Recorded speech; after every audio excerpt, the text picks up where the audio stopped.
Ah, tomatoes, the crown jewel of the summer garden, juicy, plump, and bursting with flavor, until, well, they're not. If you've ever ended up with sad, sickly vines, flavorless fruit, or a harvest that feels more like a trick than a treat, you're not alone.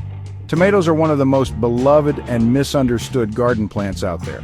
So today we're going to dig into the biggest mistakes people make when planting tomatoes, and more importantly, how to avoid them.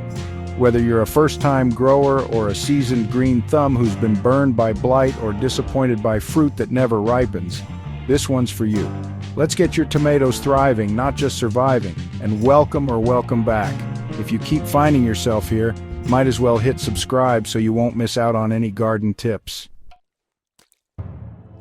Let's talk about the tomato killers that lurk in your garden, the ones you can't see until it's too late. Fungal infections and root rot. All of these issues, blight, mildew, and rot, can sneak in thanks to mistake number 1, watering from overhead.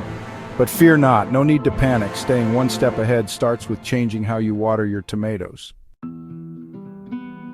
It might seem harmless, even refreshing, to shower your tomatoes from above, but this common habit invites all sorts of trouble. When leaves stay wet, especially in warm, humid weather, it creates the perfect environment for fungal spores to spread. Blight, mildew, and rot love nothing more than a soggy tomato leaf.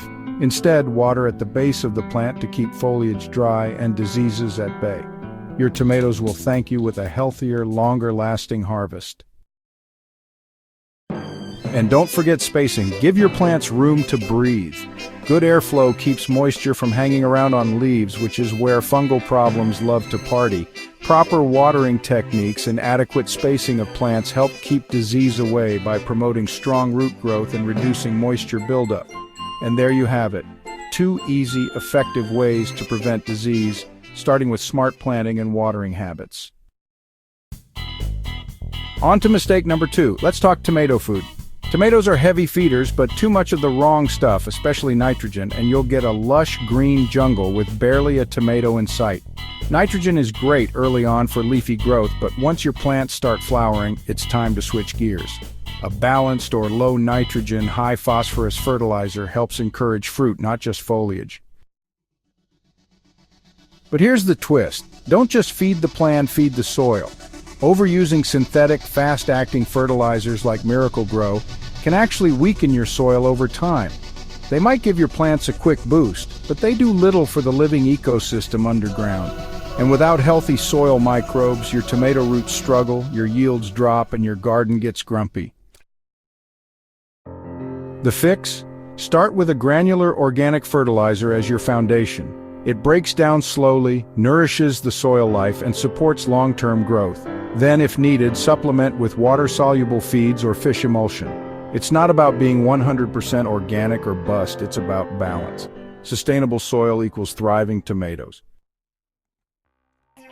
Next up, mistake number 3, pruning tomatoes incorrectly. Let's get one thing straight. Tomatoes aren't high maintenance unless you make them that way. A big mistake? Skipping their underground power-up and leaving too many leaves to soak up soil splash. A better approach? Trim the lower leaves and bury part of the stem up to the first set of true leaves. This reduces soil splash and gives your tomato a stronger root system to fight off disease.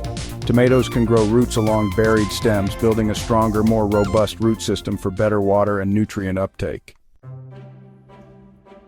Next, don't forget to do some leaf cleanup. Pruning the lower leaves not only reduces soil splash, but also improves airflow, helping your tomato plants stay healthier and more resistant to disease. Any leaves that would end up brushing the soil or getting splashed by rain, snip them. Those bottom leaves are basically welcome mats for soil-borne diseases like blight. While you're at it, snip any lower leaves that touch the soil. Those are open invites for blight and other diseases. You want good airflow around your plants, not a wild jungle down there. Still with me? Stick around because I'm about to reveal the 2 biggest mistakes beginners make with tomatoes and how you can avoid them. Now on to mistake number 4. Tomatoes are, well, ambitious climbers. They'll sprawl, twist, and lean wherever they please, unless you give them a little direction. One of the biggest rookie mistakes? Using the wrong type of support, or none at all. Those cute little round tomato cages from the garden store? Perfect for disappointing outcomes. They're usually just too short, too narrow, and not nearly strong enough to hold a fully grown, fruit-heavy tomato vine. By mid-season, your plant is bursting out like the Incredible Hulk, tipping over and basically begging for backup. Instead, go big from the start. Use sturdy stakes, tall cages, or even trellises and set them up when you plant, not weeks later when your tomatoes turned into a tangled green octopus. Tie stems loosely with soft ties or twine and just guide them as they grow. A good support system keeps fruit off the ground, improves air circulation, and makes harvesting way easier. Tomatoes are drama queens, yes, but give them the right structure and they'll reward you with a much more organized and abundant performance. Mistake number 5 is a biggie. Let's bust the full sun-only myth. Yes, tomatoes do love sunlight, but not too much of it. Tomatoes originally evolved in the dappled light of Central and South American forests, where they were protected from harsh, direct sun. In modern gardens, too much intense sunlight can actually stress the plants, making them more vulnerable to disease and pests.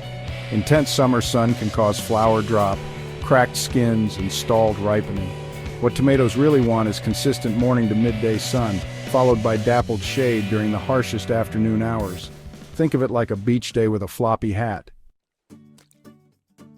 There you have it, 5 tomato growing mistakes that you now know how to avoid like a pro. From planting like a boss to feeding and pruning with confidence, your tomatoes are about to have their best season yet. Remember, gardening isn't about perfection. It's about learning and growing with your plants. So get those tomatoes in the ground, armor them up, and give them just the right balance of love, light, and nutrients. And if you found this helpful, hit that like button. Subscribe for more garden wisdom and drop your weirdest tomato fail in the comments. Until next time, happy planting.